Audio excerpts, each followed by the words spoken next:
जब हम बात करते हैं पैसा कमाने की, तो दो ऑप्शंस हमको क्लियर कट समझ आते हैं, एक है जॉब, एक है बिजनेस। हम इसकी बात नहीं करेंगे। तीसरा ऑप्शन एक और है जो यूट्यूब पर भरा पड़ा है कि ये कर लो, ये करने से इतना पैसा कमा लोगे, उसको भी हटा देते हैं। मतलब इस सेशन का टॉपिक कर देते हैं how to make money without doing anything. कैसा लग रहा है? कितनों को लग रहा है कि मैं ऐसी हवा में बात कर रहा हूं? कितनों को लग रहा है कि मैं अगर कुछ बोल रहा हूं तो वो बात लॉजिकल होगी और मैं जो बोल रहा हूं अपने एक्सपीरियंस के बेस पे बोल रहा हूं? मतलब इतना विश्वास है आप लोगों को मेरे ऊपर कि यहां पर मैं किसी नए स्कैम को शुरू नहीं कर रहा हूं। मतलब ये नहीं है इस सेशन के एंड में मैं आपको कहूंगा कि निकालो 1000 रुपए 1000 रुपए 1000 रुपए 1000 रुपए 1000 रुपए और मैं आपको कहूंगा यहां पे पैसा लगा दो, मुझे दे दो और वो पैसा इतना हो जाएगा। ऐसा कुछ तो आपको नहीं लग रहा ना कि यहां पर होने वाला है? पूरा ट्रस्ट है आप पे? पूरा ट्रस्ट है। कितनों को पूरा ट्रस्ट है मेरे ऊपर? बढ़िया। टॉपिक ये है कि how to make money, and when I am talking about money I am not talking about little money, I am talking about a lot of money without doing anything. इसमें आगे बढ़ने से पहले आपको समझना होगा the concept of compound interest. कितने लोगों को समझ आता है? कितने लोगों को समझ नहीं आता है? ठीक है, तो यहीं से शुरू करते हैं। एल्बर्ट आइंस्टाइन का नाम कितनों ने सुना है? आप में से सबने सुना है। एल्बर्ट आइंस्टाइन ने कहा है कि compound interest is the 8th wonder of the world. 7 wonders हमको पता है, तो 8वां जो अजूबा है वो है कंपाउंड इंटरेस्ट। जिसको इसकी नॉलेज है वो इतना अमीर हो सकता है जिसकी कोई हद नहीं है, और जिसको इसकी नॉलेज नहीं है वो इतना गरीब हो सकता है उसकी भी कोई हद नहीं है। और 99% लोगों को अगर इसकी नॉलेज है भी तो ऊपर ऊपर लेवल पर है। जिन्होंने हाथ अभी ऊपर भी किया था ना, उनको भी बहुत बेसिक सी नॉलेज है, डीपली नहीं समझते हैं। एक क्वेश्चन पूछता हूं आप लोगों से। चेस में 64 स्क्वायर्स होते हैं, तो मान लो अगर हम पहले स्क्वायर के ऊपर 1 चावल का दाना रखें, अगले स्क्वायर के ऊपर 2 चावल के दाने रखें, तीसरे पे 4 दाने रखें, चौथे पे 8 दाने रखें। अगर इस तरीके से हम करते जाएं तो एंड तक पहुंचते पहुंचते, यानी जब हम लास्ट स्क्वायर पे पहुंचेंगे तो कितने चावल के दाने होंगे? Near about approx 1 lakh sir. 1 lakh के आसपास? Yes sir. Anybody else? Sir, I think more than 10 lakh. 10 lakh से ऊपर हो जाएंगे? Yes, sir. तो मतलब आपका जो दिमाग चल रहा है वो चल रहा है मैक्सिमम लाखों तक, और अगर किसी का दिमाग चलेगा तो वो चल जाएगा करोड़ों तक। क्या हो अगर मैं कहूं कि जब तक आप आखिरी उस पर पहुंचोगे, जो आखिरी बॉक्स है, तो वहां पर आपको चाहिएंगे 18 जीरो। कितने करोड़ होते हैं ये? बोल तक नहीं पा रहे हो, इतने चावल के दाने हो जाएंगे वहां पर। इससे क्या समझ आ रहा है कि compounding is actually the 8th wonder of the world. जिसको इसके बारे में नहीं पता था या जिसको पता भी था, उसने भी इमेजिन नहीं किया होगा कि इतना बढ़ जाएगा। उसने सोचा होगा मैक्सिमम कुछ करोड़ हो जाएंगे, 50 करोड़ हो जाएंगे, 100 करोड़ हो जाएंगे, 1000 करोड़ हो जाएंगे। ये तो उससे भी बहुत ज्यादा है। ये है पावर ऑफ कंपाउंडिंग। इसका एक और एग्जांपल देता हूं आपको, बहुत simple, day to day life से कनेक्टेड। आप में से कितनों के पास में क्रेडिट कार्ड है? तो क्रेडिट कार्ड पे आपको पता है कितना इंटरेस्ट लगता है, 1 साल का या 1 महीने का? Sir around 36%। 36% पर एनम, यानी अराउंड 3% महीने का। यानी कि 10,000 रुपए आपने क्रेडिट कार्ड कंपनी को टाइम से नहीं दिया तो उस पर कितना रुपए लगेगा? 10,300। 300 रुपए सुनने में बड़ा लगता है तो बहुत छोटा लगता है। अरे 300 रुपए से क्या फर्क पड़ता है? क्रेडिट कार्ड कंपनी बोलती नहीं है कि इसको ईएमआई में ब्रेक कर दो, बट उसमें कितना एक्स्ट्रा लगेगा? सिर्फ 300 रुपए। तो आप कहोगे अच्छा 300 रुपए तो है। इसका मतलब क्या है? आप कंपाउंडिंग को नहीं समझते हो, और नहीं समझते हो तो अभी मैंने क्या कहा था थोड़ी देर पहले कि जो कंपाउंडिंग को नहीं समझता है वो इतना गरीब हो सकता है जिसकी कोई हद नहीं है, और जो समझता है वो इतना अमीर हो सकता है जिसकी कोई हद नहीं है। तो आप अमीर होना तो चाहते हो, लेकिन क्योंकि आप इसको नहीं समझते हो तो आपके जो सारे एक्शंस हैं वो आपको गरीबी की तरफ ले जाएंगे। आप कहोगे 3% ही तो है, क्या फर्क पड़ता है? तो महीने का 3% मतलब साल का कितना हो गया?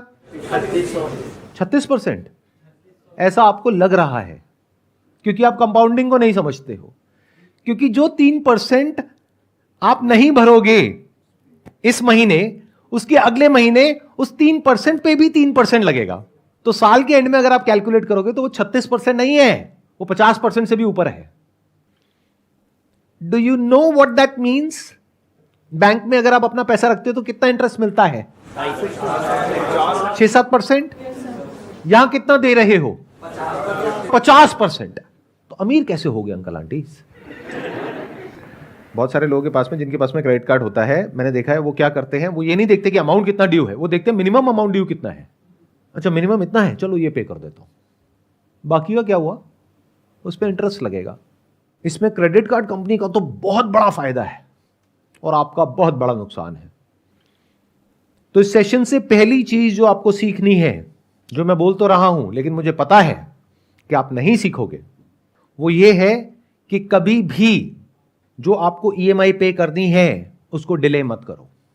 क्योंकि अभी अगर आपने ये सोचा कि 10,000 के ऊपर 300 रुपए है, तो कल आप ऐसे ही सोचोगे कि 1 लाख के ऊपर 3,000 रुपए तो है।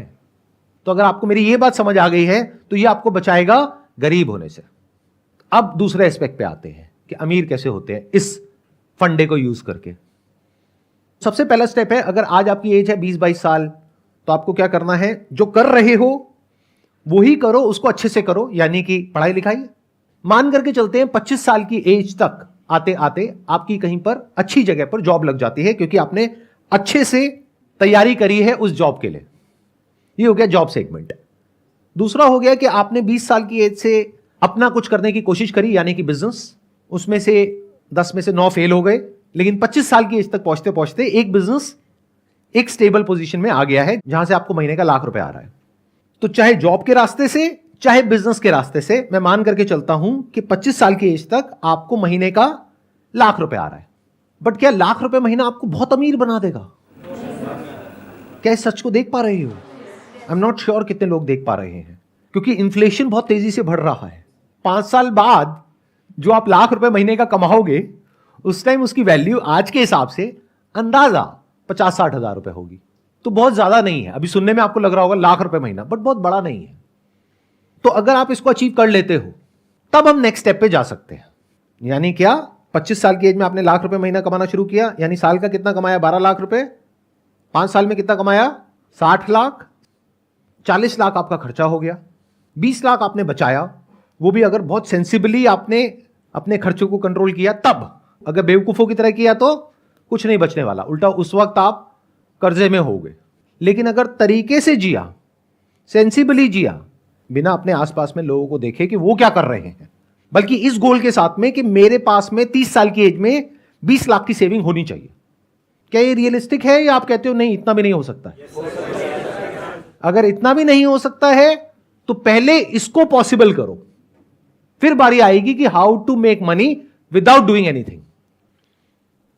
अगर कोई आपको आकर के ये बोल रहा है कि आपके बैंक अकाउंट में कोई पैसा नहीं है, आपके बैंक अकाउंट में 10,000 रुपए है और हम आपको करोड़पति बना देंगे, तो वो 10,000 रुपए आपके अकाउंट से निकलेगा, उस आदमी के अकाउंट में जाएगा, और आपके जैसे और बहुत सारे बेवकूफ मिलेंगे जिनके सबके पैसे उसके पास में जाएंगे। तो आप बनो ना बनो, वो पक्का बनेगा करोड़पति।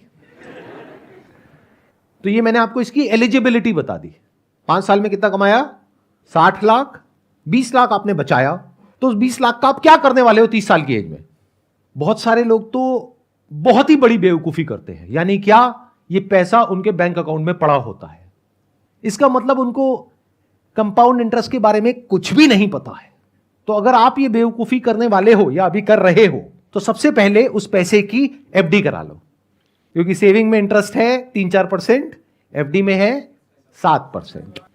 और आजकल तो बहुत सारे बैंक्स ऐसे हैं जहां पर ऑटोमेटिकली ये काम हो जाता है। अब जो न्यू एज बैंक्स हैं वहां पे ये काम ऑटोमेटिकली हो जाता है, यानी आपको मैनुअली नहीं करना पड़ता, कि जैसे ही आपका बैलेंस एक पर्टिकुलर अमाउंट के ऊपर जाता है तो ऑटोमेटिकली एफडी बन जाती है, ऑटोमेटिकली टूट जाती है, उस पर पेनल्टी भी नहीं लगती है। ऐसे भी बैंक्स हैं, तो रिसर्च करो ऐसे कौन से बैंक्स हैं। इसका कितना बड़ा बेनिफिट होगा आपको, अभी आप कैलकुलेट नहीं कर सकते, जैसे वो चेस में आप कैलकुलेट नहीं कर पाए थे।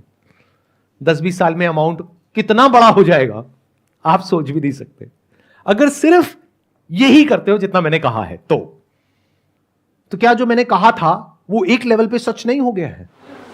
How to make money without doing anything. अभी देखना एक एक स्टेप हम और आगे बढ़ते रहेंगे। मतलब आपने क्या किया, दो काम करे अभी तक। एक, कोई भी ऐसा लोन नहीं लिया जिसका इंटरेस्ट बहुत हाई हो, एक आपने ये किया। दूसरा, पैसे को आइडल नहीं छोड़ा, अपने सेविंग्स अकाउंट में या करंट अकाउंट में उसकी एफडी करा ली। अगर सिर्फ ये दो काम करे तो you are already making a lot of money without doing anything.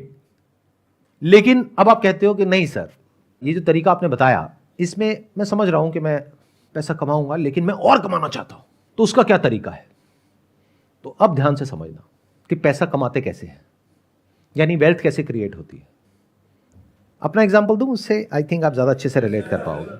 हमारा जो बिजनेस है वो है स्टॉक फोटोग्राफी का। आप में से कुछ लोगों को पता होगा, कुछ को नहीं पता होगा, क्योंकि उसके बारे में मैं बात नहीं करता हूं अपने सेशंस में, बट शॉर्ट में बता देता हूं वहां पे हम क्या करते हैं। हम कुछ इमेजेस प्रोड्यूस करते हैं या फोटोग्राफर से लेते हैं, फिर उसको आगे उसका लाइसेंस देते हैं बड़े बड़े ब्रांड्स को। तो जितनी भी आप एड्स देखते हो न्यूज़पेपर्स में, मैगजीन्स में, ऑनलाइन ऑफलाइन, उसमें जो बड़े बड़े ब्रांड्स की जो एड्स होती हैं, जहां पर कुछ मॉडल्स होते हैं, मान लो कुछ फैमिलीज हैं, कपल्स हैं, वो जो फोटोग्राफ्स हैं, वो there is a strong possibility वो हमसे लेते हैं अगर वहां पर कोई इंडियन फेस है तो, क्योंकि इंडियन फेसेस की हमारी पूरे वर्ल्ड की सबसे बड़ी कलेक्शन है। लेकिन आने वाले टाइम में इस बिजनेस के ऊपर एक बहुत बड़ा थ्रेट है because of AI, artificial intelligence. क्योंकि अब क्या हो रहा है, बहुत सारे ऐसे सॉफ्टवेयर आ गए हैं, बहुत सारे ऐसे प्लेटफॉर्म्स आ गए हैं, जैसे मिड जर्नी है, जहां पर के आप जाओ और कुछ प्रॉम्प्ट दो और वो आपको बिल्कुल रियलिस्टिक इमेजेस बना करके दे देगा। तो अगर वो इमेजेस वहां से आपको फ्री में मिल जाएगी, ऑलमोस्ट फ्री में मिल जाएगी, तो कोई हमसे इमेजेस क्यों खरीदेगा? देखो, तीनों सिनारियोस पकड़ लेते हैं कि मेरे अपने बिजनेस में कितने रिटर्न आने वाली है गोइंग फॉरवर्ड अगले 5-10 साल में। या तो 0%, या अगर कुछ बहुत कमाल का हमने कर दिया जो हम कर रहे हैं तो 10%। और अगर हम इस थ्रेट को ढंग से मैनेज नहीं कर पाए, यानी जो एआई की वजह से हमारे बिजनेस पे थ्रेट है उसको हम ढंग से मैनेज नहीं कर पाए, तो बिजनेस हो सकता है 10% से गिरने लग जाए हर साल का। तो मैंने कैलकुलेशंस करी कि अगर मेरे पास में इतना अमाउंट है, अगर उसको मैं अपने बिजनेस में लगाता हूं तो वहां पे in the best case scenario return आएगी 10%। तो क्या कहीं कोई और बिजनेस है जहां पर मैं पैसा लगाता हूं तो रिटर्न आएगी 25 से 30%? तो उस बिजनेस में पैसा लगाना बेटर है या अपने बिजनेस में पैसा लगाना बेटर है? Does it making some sense to you guys? अब मैं कुछ ऐसा बोलने वाला हूं जो हो सकता है आप लोगों की जो सोच है उससे बहुत अलग है, लेकिन अगर समझोगे डीपली मेरी बात को तो समझ पाओगे मैं किस एंगल से क्या बोल रहा हूं। हम जब भी स्टॉक मार्केट का नाम सुनते हैं तो हम सबके माइंड में क्या थॉट्स आते हैं? जुआ है, सट्टा बाजार है, रिस्की है, जो पूरी तरह से झूठ नहीं है, क्योंकि बहुत सारे लोग इसको इसी तरीके से देखते हैं। किसी ने कहा ये शेयर ऊपर जाने वाला है, खरीद लिया, और ये तो नीचे चला गया, अब क्या करें? नहीं, अब जब वापस से उस भाव पे आएगा तब बेचेंगे, अब वो आधा रह गया, अब क्या करें? नहीं, अभी भी उसको तभी बेचेंगे जब वो वहां पे आएगा, अब वो 10 गुना कम हो गया, अब क्या करें? बैठे हैं और रो रहे हैं और अपने आसपास में लोगों को कह रहे हैं बिल्कुल बेकार है, और अपने बच्चों को भी ये कह रहे हैं बिल्कुल दूर रहना इससे, कुछ नहीं पड़ा इस सब में। ऐसा ही है?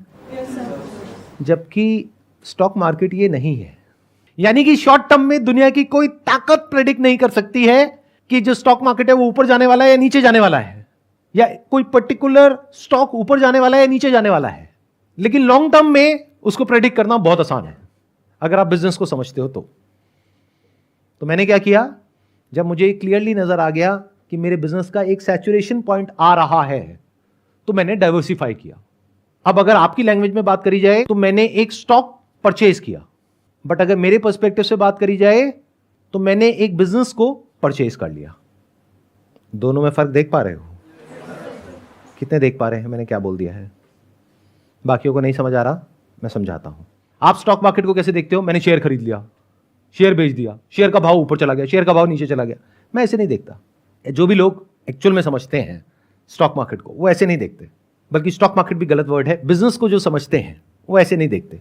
वो कैसे देखते हैं कि स्टॉक का जो प्राइस है वो डिसाइड होता है based upon sentiments in the short term, कि मार्केट के सेंटिमेंट्स कैसे हैं, मार्केट में ग्रीड है या फियर है, जिसको बोलते हैं बुल रन है या बेयर मार्केट है, उसके बेस पे स्टॉक के प्राइसेस डिसाइड होते हैं। एक बिजनेस की वैल्यू होती है 100 रुपए, उसका प्राइस होता है 20 रुपए, और एक बिजनेस की वैल्यू होती है 100 रुपए, उसका प्राइस होता है 1000 रुपए। मार्केट में ऐसा सब कुछ देखने को मिलता है। तो अगर ये बात आपको समझ आ रही है तो प्राइस को देखोगे सिर्फ इस पॉइंट ऑफ व्यू से कि जो उस बिजनेस की एक्चुअल में वैल्यू है उससे मुझे सस्ता मिल रहा है या उससे महंगा मिल रहा है। बट रोज बैठ करके ये नहीं देखोगे आज ऊपर चला गया तो मैं खुश हो रहा हूं, नीचे चला गया तो दुखी हो रहा हूं। जैसे अगर आप अपना कोई बिजनेस भी करते हो तो उसको क्या सोच करके करते हो कि आज मैंने बिजनेस शुरू किया, अरे ये बिजनेस तो बढ़िया है, अरे ये बिजनेस तो बुरा है, ऐसे करते हो? या बिजनेस में एक विजन होती है कि 1 साल बाद क्या होने वाला है, 2 साल बाद क्या होने वाला है, 5 साल बाद क्या होने वाला है, 10 साल बाद क्या होने वाला है। तो ये देखना आपको आना चाहिए। अब ये कैसे आएगा? एक बुक है बेंजामिन ग्राम की, which is the intelligent investor, उसको पढ़ो। उससे क्या होगा, आपको बेसिक्स समझ आएंगे स्टॉक मार्केट होता क्या है। उसके अलावा एंटरप्रेन्योरशिप के ऊपर बहुत सारी बुक्स है, वो पढ़ो। अगर आप जॉब कर रहे हो तब भी, क्योंकि आपको बिजनेस समझ आना चाहिए। अगर आपको समझ आ रहा है कि बिजनेस क्या है और स्टॉक मार्केट क्या है और लॉन्ग टर्म इन्वेस्टिंग क्या होती है, कंपाउंडिंग क्या होती है, तो स्टॉक मार्केट आपके लिए एक जरिया है या तो एक नया बिजनेस करने का, या जो अपना बिजनेस कर रहे हो उसके अलावा एक और बिजनेस में डाइवर्सिफाई करने का, जो मैंने किया। यानी आज से 6 महीने पहले मैंने क्या किया, पूरे स्टॉक मार्केट को देखा, यानी इंडियन स्टॉक मार्केट। फिर उसमें से फाइनली ढूंढ करके, मेरे 100 पैरामीटर्स हैं, उसमें मैंने देखा कितनों पे टिक हो रहा है। किसी बिजनेस में 50 पे टिक हो रहा है, 50 पे नहीं हो रहा है, किसी में सिर्फ 10 पे टिक हो रहा है। फाइनली एक ऐसा बिजनेस मिला जिसमें 100 में से 99 पे टिक हो गया है। इससे बेटर अभी तक मुझे और कुछ नहीं मिला है। तो उस बिजनेस में मैंने एक काफी अच्छा स्टेक ले लिया आज से 6 महीने पहले। आज की डेट में मेरे 2 बिजनेस हैं, एक मैं मालिक हूं इमेजेस बाजार का और एक मैं मालिक हूं एक बैंक का।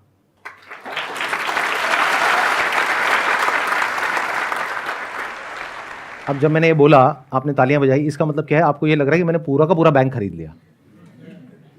अरे नहीं भैया, I am one of the owners of that bank. Owner कौन होता है और एम्प्लॉय कौन होता है? जो उस बैंक का मैनेजमेंट है वो एम्प्लॉइज हैं, जो उस बैंक का सीईओ है वो एम्प्लॉय है उस बैंक का, उसको सैलरी मिलती है। बट मालिक कौन है? Share holder is the owner. तो I am the share holder of that particular bank. अब वो बैंक, मेरी कैलकुलेशन कहती है, on the most conservative side, it will give me a return of around 30% CAGR in the next 10 years. क्यों? क्योंकि मुझे उस बैंक के बिजनेस मॉडल के बारे में पता है, उसकी सारी एनुअल रिपोर्ट्स होती है वो मैंने पढ़ी है, उसकी अर्निंग्स कॉल सुनी है, उस बैंक में मैंने अकाउंट भी खुलवाया है ताकि कस्टमर के पॉइंट ऑफ व्यू से भी पता लगे। मतलब इतना डिटेल में, इतना डीप में गया हूं मैं उस बैंक के कि मुझे एग्जैक्टली पता है कि क्या हो रहा है और क्या होने वाला है।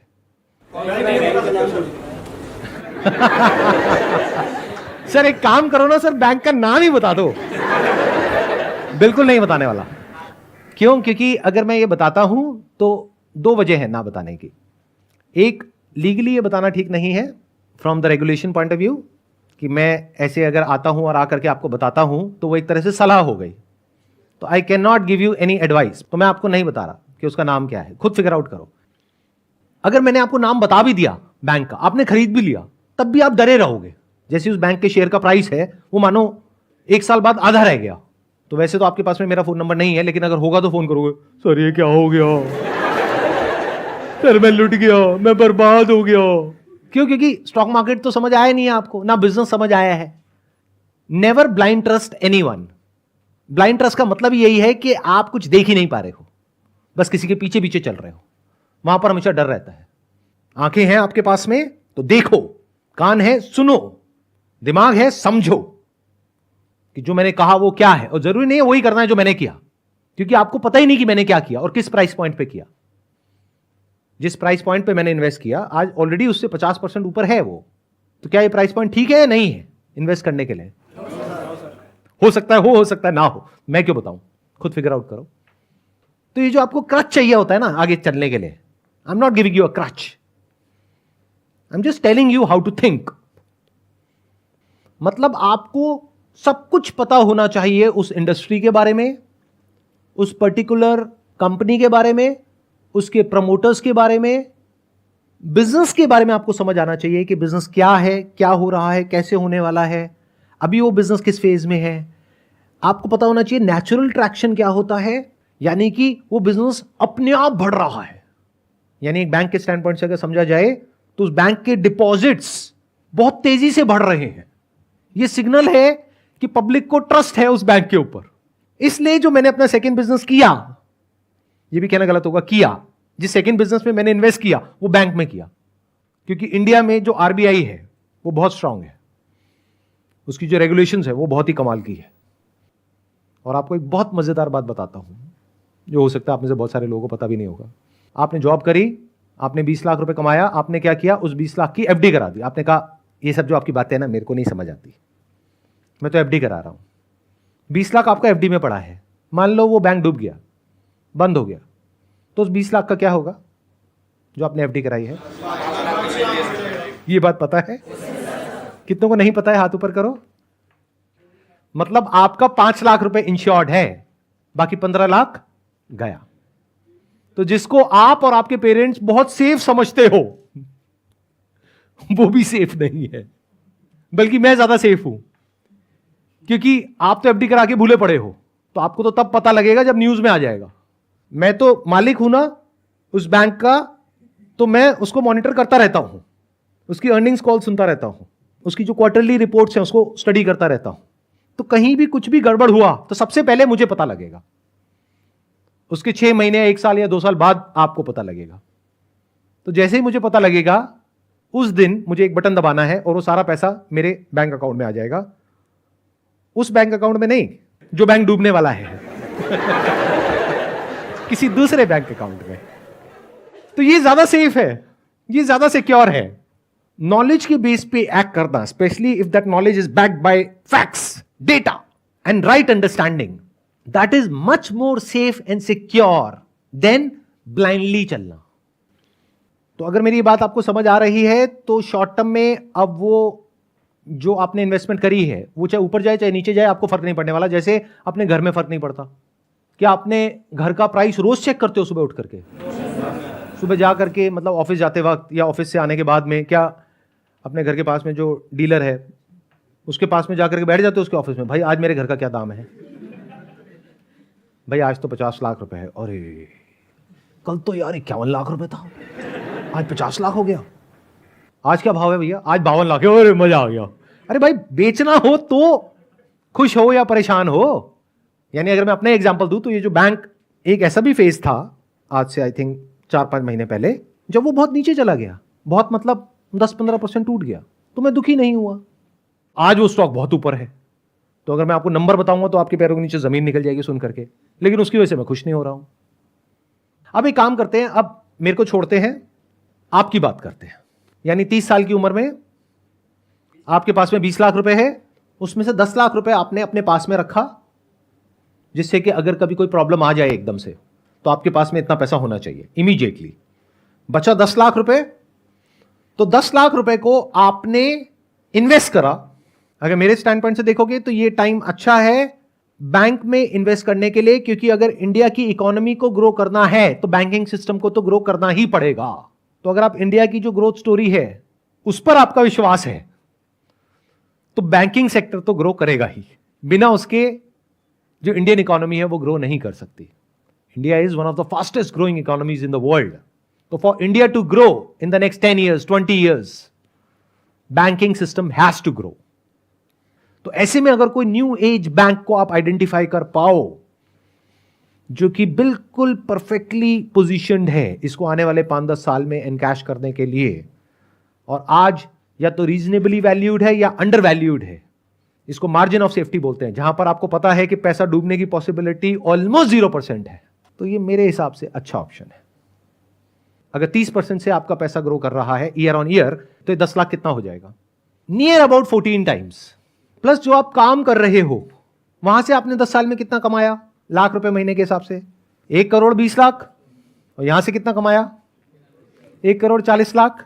उसमें से 10 लाख हटा दो जो आपने इन्वेस्ट किया, 1 करोड़ 30 लाख। इसके लिए आपने क्या किया? लेकिन किसी ने तो कुछ किया होगा तभी तो पैसा आया। किसने किया? उस कंपनी के मैनेजमेंट ने किया। अब बैंक बैंक मत बोलो बार बार, कहीं आप सारे जाकर के बैंक में पैसा लगा दो और पैसा डूब जाए और मेरे पास में आओ, सर ये क्या कर दिया आपने सर। कंपनी का जो मैनेजमेंट है उसने किया, उन्होंने जो काम किया उसके लिए उनको क्या मिला? सैलरी। बट आपको क्या मिला? प्रॉफिट। और प्रॉफिट हमेशा सैलरी से ज्यादा होता है अगर बिजनेस बढ़िया चल रहा है तो। इसका एक प्रैक्टिकल एग्जांपल दूं? आप में से कितने हैं जिन्होंने बजाज फाइनेंस नाम की कंपनी का नाम सुना है? अभी उसका मार्केट प्राइस क्या है? Any idea? जो स्टॉक मार्केट को ट्रैक करते हो। 7,000 नियर अबाउट 7,000। आज से 10 साल पहले कितना था? यानी अभी ये 2023 चल रहा है, तो 2013 में कितने का था वो? नियर अबाउट 100 रुपए। तो 10 साल में कितना हो गया? 70 टाइम्स। 20 साल पहले कितने का था? 7 रुपए का। तो 20 साल में कितना गुना हो गया? 1000 गुना। अब ये सब सुनने में बहुत अच्छा लगता है, बट अगर आपने ध्यान से मेरी बात सुनी है, मैं इस सब के बारे में बात नहीं कर रहा हूं। इस चक्कर में क्या होता है, बहुत सारे लोग जब स्टॉक मार्केट में घुसते हैं तो इन एक्सपेक्टेशंस के साथ घुसते हैं कि हमको अगला बजाज फाइनेंस ढूंढना है जो आज 7 रुपए का हो और वो आने वाले 20 साल बाद 7,000 का हो जाए। इस चक्कर में उनका वो जो 7 रुपए है वो भी 70 पैसे रह जाता है 20 साल बाद। तो मैं इसकी बात कर ही नहीं रहा हूं, यानी मैं पेनी स्टॉक्स की बात नहीं कर रहा हूं, मैं स्मॉल कैप की बात नहीं कर रहा हूं। मैं कुछ हद तक वो बात कर रहा हूं जिस फेज में बजाज फाइनेंस आज से 10 साल पहले था, 20 साल पहले नहीं, क्योंकि वहां पर ये बता पाना कि 20 साल बाद ऐसा कुछ होने वाला है, that was next to impossible. But 10 साल पहले अगर किसी में एक रीजनेबल अमाउंट ऑफ अंडरस्टैंडिंग थी एनबीएफसी सेक्टर की, तो वो प्रेडिक्ट कर सकता था कि 10 साल बाद कुछ ऐसा होने वाला है। तो मैं बात कर रहा हूं उस वक्त वहां पर एंटर करो जब रिस्क कम हो और रिटर्न की पॉसिबिलिटी बहुत ज्यादा हो। मैंने क्या कहा? आपका पैसा 10 साल में कितना गुना हो जाएगा अगर 30% की रिटर्न आई तो? 14 टाइम्स। और बजाज फाइनेंस कितना हुआ पिछले 10 साल में? 70 गुना। तो मैं 70 गुने की बात ही नहीं कर रहा हूं, मैं ये 50% कैगर की बात नहीं कर रहा हूं, मैं 25-30% की बात कर रहा हूं। और रिस्क को मिनिमाइज करने के लिए मैंने बैंकिंग सेक्टर को चूज किया, because I have fair amount of understanding of that कि वो कैसे काम करती है। प्लस मैंने जो दाव लगाया है वो आप लोगों की बेवकूफी के ऊपर लगाया है, क्योंकि मुझे पूरा विश्वास है आप लोगों के ऊपर कि मेरी ये वीडियो अपलोड करने के बाद भी आप वही करोगे जो आप करते आए हो। यानी जब क्रेडिट कार्ड का बिल आएगा तो मिनिमम अमाउंट ड्यू देखोगे और वो ही भरोगे, या फिर देखोगे अच्छा 300 रुपये तो है 10,000 पे, कोई नहीं क्या फर्क पड़ता है। तो मुझे पूरा विश्वास है आप लोगों के ऊपर। आई थिंक हिस्ट्री में पहली बार हो रहा है कि मैं अपने ही बिजनेस को खत्म करने का रास्ता आप लोगों को दिखा रहा हूं जिसमें आपका फायदा है। क्योंकि बैंक का फायदा किसमें है? जब आप महंगे से महंगे इंटरेस्ट पे लोन लो ज्यादा से ज्यादा, तब बैंक कमाएगा, तब मैं कमाऊंगा, because I am the owner of that bank. तो मेरा फायदा इसमें है। लेकिन मैंने अपने नुकसान की बात कर दी है। मैंने जो आपको कहा अगर आपने एक्चुअल में वो कर दिया या सबने वो कर दिया तो मैं तो लॉस में चला जाऊंगा। क्यों? क्योंकि आपका जो पैसा सेविंग्स अकाउंट में पड़ा है उसको उठा के आपने एफडी करा दिया, एफडी में आपको मिल गया 7%, ऊपर से आपने महंगे लोन लेना बंद कर दिए। प्लस बैंक के अपने खर्चे भी तो हैं, इंप्लॉइज हैं, सैलरीज हैं, ब्रांचेज हैं, उसका रेंट है। तो बैंक ने क्या कमाया? तो मैं लॉस में चला गया। लेकिन मुझे पता है ये सब जो मैंने कहा है आप ऐसा कुछ भी नहीं करोगे। फिर आप कहोगे कह क्यों रहे हो? अरे ऐसे ही मेरी आदत है सच बोलने की, इसी में तो मजा है। मेरी कैलकुलेशन क्या कह रही है कि इतनी कमाल की वीडियो जिसका नाम इतना कमाल का है कि how to make money without doing anything, उस पर भी व्यूज बहुत ज्यादा नहीं होने वाले हैं इन कंपैरिजन टू जो इंस्टाग्राम पे जो 2 कौड़ी की रील्स होती हैं, उसके कंपैरिजन में इस पर कोई व्यूज नहीं होने वाले हैं। आप शेयर करोगे फिर भी लोग नहीं देखने वाले हैं। यही अगर शेयर करोगे ना व्हाट्सएप पे जाकर के कि अगर ये शेयर नहीं किया 10 लोगों को तो तुम्हारी मां मर जाएगी, तो वो पूरे इंडिया में फैल जाएगा। तो अब देखते हैं क्या होता है। 10 साल बाद मैं एक और वीडियो बनाऊंगा, इसका पार्ट 2, और आपको एग्जैक्ट बताऊंगा कि मैंने जो इन्वेस्टमेंट करी उसका कितना गुना हुआ। Thank you so much for coming, wish you all the best.